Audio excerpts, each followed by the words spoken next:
my name is Sam. Thanks for checking out this video. If you get to the end and liked it, then give it a thumbs up. Oh, are we settled in? If you get to the end and liked it, then give it a thumbs up. Hit the subscribe and the bell notification button. So as a monthly appearance on this channel, I always like to do a wrap-up, which includes all of the books that I read, some spotlights, and a couple sarcastic, sometimes real lessons, or just random thoughts I had about these books throughout the month and any connection they may have to each other. So this month, I somehow managed to read 37 books. I didn't DNF any. There were a couple of them that were a little bit smaller, and I think I threw in 2 or 3 graphic novels as well. But overall, I just read a lot of books this month. I had just a really good reading month. I also had a week off from work as well, so that helped me plow through, I think, like 10 books or something like that. So, yeah, so these are the books that I read this month. Teeth in the Mist by Dawn Kurtagich, The Devouring Grey by Christine Lynn Herman, The Night Tiger by Yangtze Chu, The Candle in the Flame by Nafisa Azad, I hope I said that right, Not Even Bones by Rebecca Sheffer, Nocturna by Maya Moteng, The Things She's Seen by, I have a hard time pronouncing these names, I'm sorry, but I think it's Amberlyn and Ezekiel. I can't pronounce the last name though. I've tried and figured it out. I just know I'm not saying it right. But it is on this lovely book cover here. Wow, I'm blanking hard on authors' names right now. I also read Renée and Jamil and have zero recollection whatsoever of who the author was. Renée and Jamil, again, author's name on the cover here. We Rule the Night by Claire Eliza Bartlett. The Trial of Lizzie Borden by, I think it's Cara Roberts or Robertson. I don't know what is wrong with me today. I'm sorry. To Best the Boys by Marie Weber. The Exact Opposite of Okay by Laura Stephen. A Labyrinth of Scions and Sorcery by Curtis Craddock. Ghostly Echoes by William Ritter as a reread. Changeling by William Ritter, the first book in the Oddmeyer series. Foundryside by Robert Jackson Bennett. The Kiss Quotin' by Helen Huang. The Bride Test by Helen Huang. Suitors and Sabotage by Cindy Anstey. I also just realized I miscounted. I read 38 books this month. I forgot to realize that I read Truly Devious at the beginning of this month. So I actually read 38 books, so added Truly Devious by Maureen Johnson this month. I knew something was weird when I was looking at my cards, like something's off. Yeah, I forgot to, there was an extra book there that I wasn't accounting for. Carols in Chaos by Cindy Anstey. This Darkness Mine by Mindy McGinnis. The Unhoneymooners by Christine Lauren. I think that's the author's name. Or it's Christina Laura. No, it's Christine Lauren. I'm 99% sure. Dragon Pearl by Yoon-Ha Lee. Grimoire Noir by some authors with some bomb names, including someone with the last name Green Tea. Don't Say a Word by Amberlyn Nettish. The Backstagers Volume 2 graphic novel. The Bone Houses by Emily Lloyd Johnson as an art. God's Grave by Jay Kristoff as a reread of the sequel to Nevernight. Under the Moon by Lauren Miracle and Isaac Goodhart. An Illusion of Thieves by Kate Glass. Magic for Liars by Sarah Gailey. The Girls at the Kingfisher Club by Genevieve...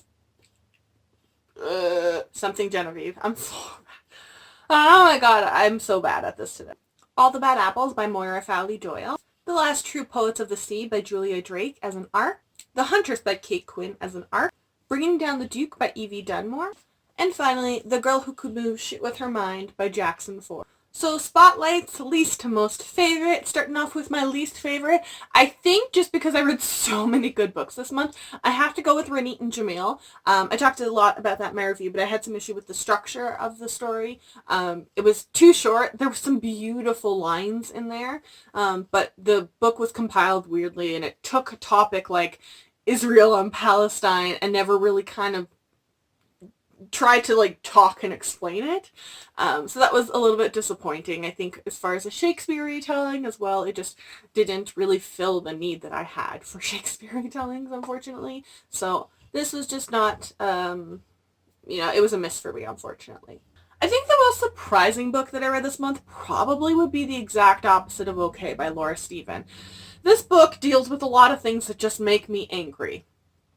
I'm one of those, like, drank the Kool-Aid liberals who's, like, all for, like, human rights and, like, think women should be treated equally and don't understand why women get slut-shamed when men and women are normally equally partaking individuals in situations, but the women are the ones that get bullied, and, like, because we only value women for I don't even know at this point. So this book had the potential to make me like rage hard. I think it was a situation like The Hate U Give where I'm like, I know I need to read this. It's a book you should read, but I'm like, it's just gonna make me angry. I know it's gonna make me angry. Laura Stephen wrote an impressive book. I will absolutely say that. The UK covers of this are just absolutely stunning. I'm hoping to get the UK covers of both of the Izzy O'Neill stories. It was a surprise out of left field that it didn't make me inherently angry it made me angry, like, let's go burn down the patriarchy. But it gave me some hope at the end. And I think that's something that's really incredibly important in a lot of these books that we have that are dealing with things like slut-shaming and the nice guy, the good guy, I'm the good guy, they never pick the good guy. That thing actually, I think, pisses me off more than anything else.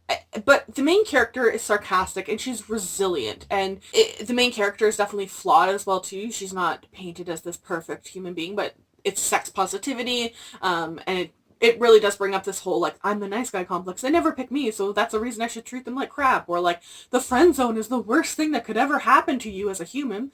Even though I don't know why you would think she would want to be with you if your thing is like, oh, I don't want to be friends with her. Like, why would I want that? And it also has some LGBT queer rep. And I'm curious to see what's going to happen in the next book because she's a really enjoyable character, but she's very blunt and honest and I think quite realistic for the time period. And favorite books of the month. This is a hard month because the books I ended up wheeling down to 3. I couldn't get any lower than that. These 3 are all likely going to be in my top reads of the year. So it's kind of hard to like wheedle this down more when I'm like, any other month, this book would have knocked out the book that was my favorite read of the month. So I make the rules here, okay? So we're just going to deal with it. I have 3 books that were my favorite of the month. Starting off with Foundryside by Robert Jackson Bennett. One of the things I have said kind of repeatedly over the last couple weeks of reviews, I think, is I feel like I'm reading the same book over and over and again, especially in YA fantasies.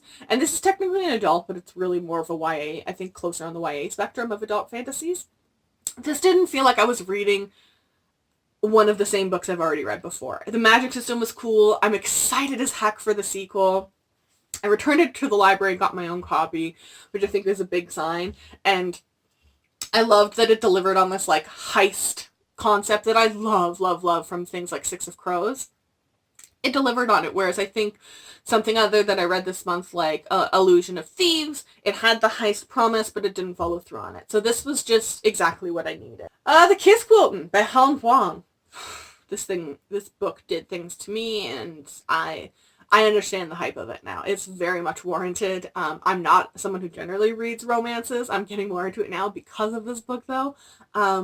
And getting autism main character own voices representation is just not something that is very common in literature and major publications right now.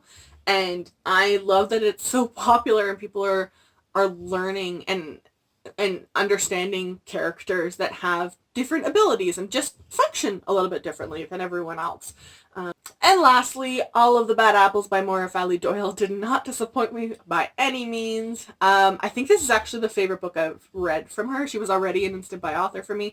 I'm scared now because she doesn't have any other books, at least on Goodreads, that I've seen bought by publishers. So I read this on the day it came out in the US. Like, I don't know what I'm supposed to do now.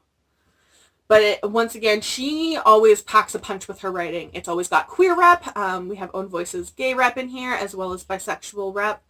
We've got a family murder mystery. It's always set in Ireland with some magical realism. But I never felt like I'm reading the same book over and over again. This one has dual timelines, which I think one of the other books had, but nothing really specifically stood out to me as connected to the other books, which can be difficult when you're writing, an author is getting so specific as to always write a book set in Ireland with magical realism and queer characters, but she always seems to tie in other things, and this one hardcore pulls in women's rights, health access in modern times to abortion and healthcare, as well as homophobia and how religious institutions from, 100 years ago that are still around now, they've changed.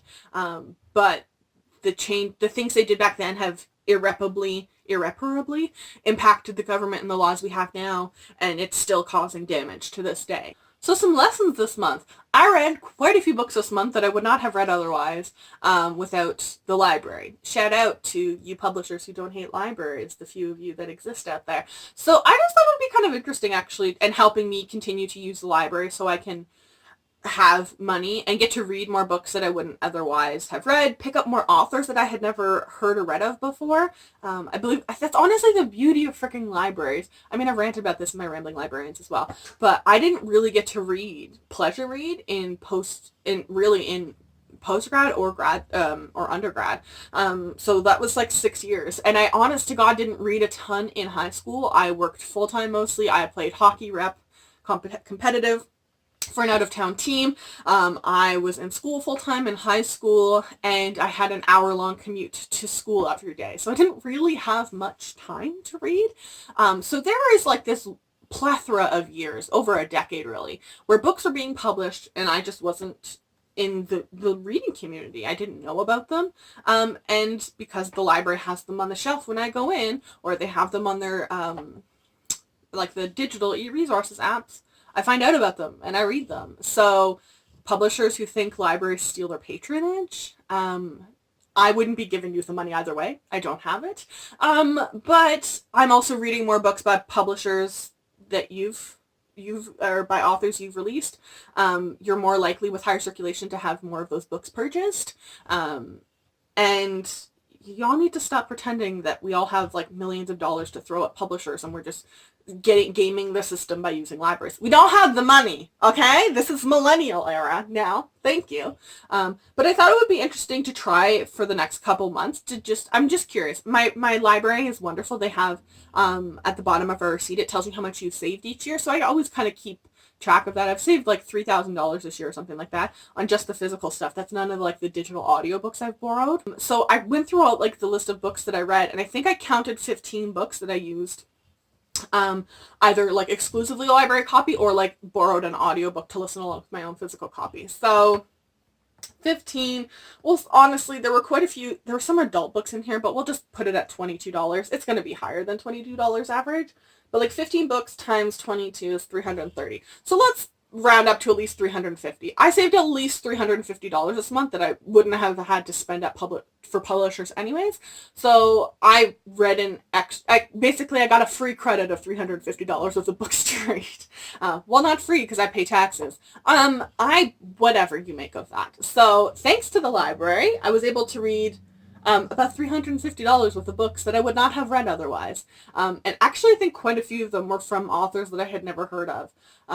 Or had just like, I knew the book came out, but I had no interest in actually buying it. So I read it, and now I'm more likely to know what else you have coming out as an author. And higher circulation numbers means libraries are more likely to buy physical replacements of your books. If there's low circulation, then they just weed it, and then they unlikely to buy more of your copies. So stop being dicks to libraries about your purchasing platforms. Cool? Thanks. Also, I just realized I have this iPad. I could have been looking up the authors' names this whole time while going through this. Oh my god, I'm a hot mess today. So something weird happened this month. I think I'm having like a midlife reading crisis that I've just gotten into romances now all of a sudden. It started with The Kiss Quote by Helen Huang. It's her fault. And then in this like week or two since, I read The Kiss Quote and The Bride's Test, The Unhoneymooners, Cindy Yancey's Sabotage and Suitors, as well as, what's the other one? Carols and Chaos. And I think I read, Bringing Down the Duke by Evie Dunmore was another one. What else did I read this month? And I've placed requests for Jasmine Gilroy's books now too at the library. So like, I don't know what's happening, because if you've ever been on my channel or watched any of my review videos, I'm fairly certain at least once every single review video I have said something along the lines of, this romance was unnecessary, or this romance was stupid, or I hated this romance. And then, I don't know, but I think I've kind of hit on the sweet spot and realized I'm still never going to like books that were like, Say You'll Remember Me, or Say You'll Remember My Name, or something like that. That one with like the Mitt Romney's daughter girl that I hated. Enemies to lovers trope is like the most superior trope, okay? Like, fight me, but you're wrong if you think otherwise. Get away from me with these stupid, like, romance triangles where two of the guys are always interested in an uninteresting girl and their brothers always for some weird reason, either by blood or by like, oh, we've known each other for so long. That's just no. Enemies to lovers, yes. I'm on the student teacher thing depending on the situation. But enemies to lovers, yes. Just a big fat yes. On that same note, I'm fairly certain I've never read so many contemporaries in a single month. Like, hold on. Let me like count all these here. The Devouring Grey is contemporary setting. The Thing She's Seen is actually a contemporary setting. Ronit and Jamil, contemporary setting. I was about to say The Trials of Lizzie Borden. Yeah, sure, girl. The Exact Opposite of Okay, contemporary. The Kiss Quotin', The Bride's Test, contemporary. This Darkness Mine, contemporary setting. The Unhoneymooners, contemporary setting. Don't Say a Word, contemporary. Under the Moon is sort of contemporary. All the Bad Apples, contemporary. The Last True Poets of the Sea, contemporary. Maybe it means I hate the world less? No, that's definitely not true. I've paid less attention to the news recently, so maybe that's why I've been able to like comprehend and like enjoy contemporary settings, because when I pay attention to the news, I'm like, what is the point of this? The world's gonna end in a month anyways. So I don't know. Maybe someone's gonna nuke it eventually anyway. Because apparently women can't rule countries because what would happen if on our period? But, you know, the world's in ace standing right now with all the men running. Oh yeah, Renee and Jamil. Along with The Last True Poets of the Sea, I'm seeing this slowly more common Shakespeare retelling. So Renee and Jamil's Romeo and Juliet retelling. It wasn't ace. It wasn't great by any means. But, you know, there's good and there's bad retellings, but I just want more of the Shakespeare retellings, which I've asked for before. The Twelfth Night The Last True Poets of the Sea is a Twelfth Night retelling, with lots of queer rats. So, like, I'm here for this, trying to take something very white and British and very colonial and being like, we're just gonna take this and, like, adapt it to, you know, either geographic areas or include LGBTQ cast or whatever it is. I'm here for messing with it. I mean, Shakespeare's probably rolling in his grave, but, like, rightfully so. Like, the time period was messed up. Not that this one's much better, but, like, mess with it. Just mess with it, okay? Also, another weird thing I noticed, I think this is kind of my last lesson, I think I'm ready for Halloween. I don't think that's ever happened. Any year I'm always just like, cool, I'm going to go hide for a month now with all the clowns wandering about. And I know It 2 is coming out. Great, fantastic. That's what we all needed in this world was clowns. But I feel like I've read a lot of like thrillers, mysteries, horrors, and I have quite a few on the plate to read in October. Actually, quite a few in September as well. So like, I don't know what happened, but like my book organization skills have been subconsciously fantastic. I've been doing a wonderful, wonderful job of getting into like the moods of the season. Also, I just realized how many books I read this month that don't have any audiobooks. Like way more than normal. Like way, way more than normal. Anyways, that was my incoherent ramblings for the month. I will see you all next Tuesday. I don't even remember what next Tuesday's video is. Oh no, I lied. I think it's my review for the Bone Houses. Also, the Bone Houses is probably one of the coolest names I've ever heard for like skeleton zombies. That's pretty dope. Like the skin is the house for bones. Get it? Like I like that. I like that name. I'm gonna call zombies Bone Houses from now on. I've just stop snoring. Okay, I have to go. Watson won't stop snoring. Anyways, all of this will be linked down below and all of my social media stuff. Yada yada yada. I'll see y'all later.